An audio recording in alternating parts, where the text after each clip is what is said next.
I wanted to touch on two devastating knockouts on the undercards, back to back. And our man Richie told us, heading into this, there was only 8 spinning back elbow knockouts in the history of the UFC going into last night. And we got 2 in a row, so now there's 10 total.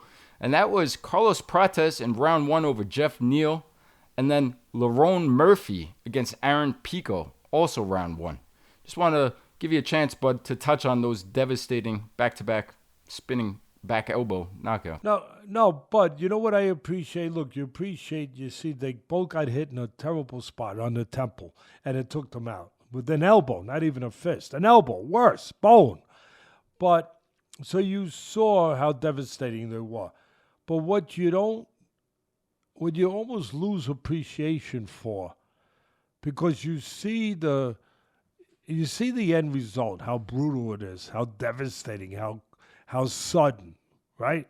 So we concentrate on that, but we forget the timing, the execution, the perfect timing and athleticism and nerve that it took for these fighters to complete that move and to deliver that elbow. That's all I really wanted to say about it, was that we see the brutality of the result. And we're human, we focus on that. But we forget about how beautiful the setups were, how well executed, how extraordinary they were.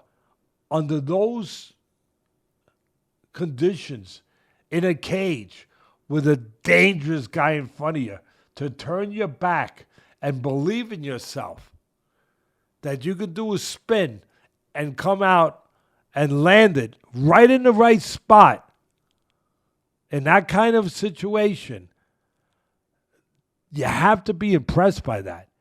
That is extraordinary. It takes extraordinary people to do, not just tough people, to do something like that. So that would be my only point to that. And how amazing was that the Prates one came right at the bell, right at the bell. Wow. And then, of course, the Murphy one, what was so impressive to me about that was that Pico was he was kind of becoming a boss in that first round. Like he was walking him down. He was like he was looking to take control of him, of really, bossing him around. Like I said, walking him down, looking to impose his physicality and his will on him. And then Murphy, again, pulls off that fabulous move, that explosive, athletic move, and does that. I guess the thing from a trainer's point of view that I would add to this one is that you don't want to be predictable. Pico was being predictable. He was being overly aggressive. He was walking in the same way. He was almost starting to assume, I'm just going to get to Murphy.